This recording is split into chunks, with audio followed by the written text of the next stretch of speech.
Hey, so did you ever, I mean, was it always the blues, or did you ever want to be Eddie Van Halen, or, something that was like prog rock? Because didn't you do something? Wasn't there something I read about UFO? I auditioned for UFO. Yeah. Yeah, so that I did Pete Way's last record. Oh, you did? He was Yeah, such or a at nice least guy. I didn't get to meet him. He didn't meet him? Oh, No, I such was a nice doing it guy. here, and he was not healthy to travel. So Yeah. but I felt, oh man, I mean, the feel and the melodies and the hook lines and Yeah. so you could have been, so what I'm saying is like, yeah, you made it as a blues guitarist, but if you joined UFO, you would have been a rock. Yeah. And I always say when the arrows start coming my way, it's like he's not a real blues guitar player. I said, I never said I was one. I said Yeah. I love Yes songs. Okay. Okay. I learned all I love Selling England by the Pound. Okay. I'm a Steve Hackett guy. Okay. I'm a Uh, Michael Schenker guy, and a Ritchie Blackmore guy. I mean, it's like, and there's to me, I think life would be boring if I only played one style of music all the time. That's not to slight anybody who does it that way, because everybody has their process. But I'm ADHD in life, and I'm ADHD in music. It's like, oh, I want to try that. I want to try to get that sound. I mean, when Hot for Teacher came out, you're like, holy oh crap! my God, Like, no.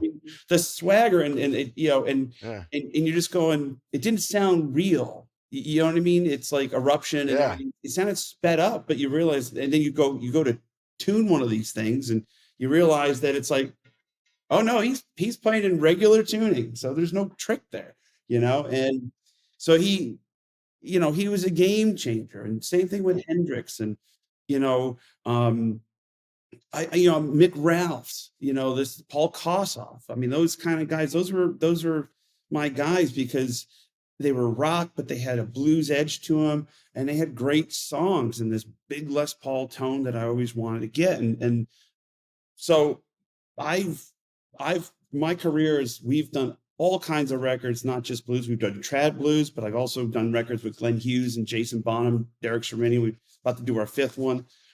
That's straight up 70s, you know, heavy rock, British rock. I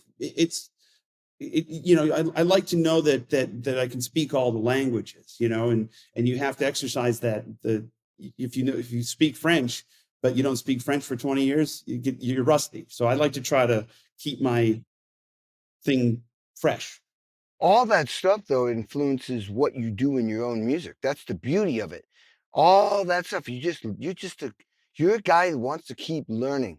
And why not learn from the best? I mean, Ritchie Blackmore is the best at being Ritchie Blackmore.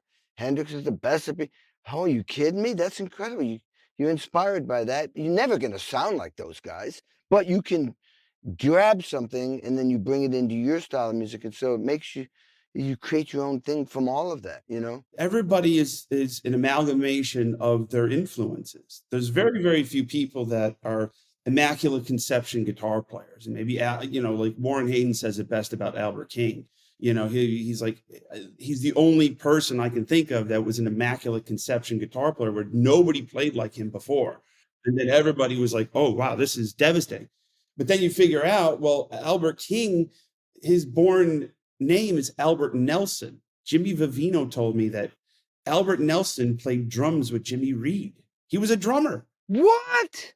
Yeah, I didn't know that. King was a drummer. His born name is Albert Nelson. And you'll win, by the way, you'll win Rock and Roll Jeopardy Yeah, at anyway, any yeah. bar. Okay, with this fact, look it up. It's on Wikipedia. He played drums with Jimmy Reed. Jeez. So he was coming from a totally different point of view. I mean, so when he picked up the guitar upside down, he invented this thing that created riffs and tunings that he took the guitar that was a fixed instrument and went, nah, I'm not buying this. I'm going to do it upside down. I'm going to tune it to, was it open F or what, it's the Albert King tune, open G minor, and coming up with all these different positions, and nobody sounded like him. Wow.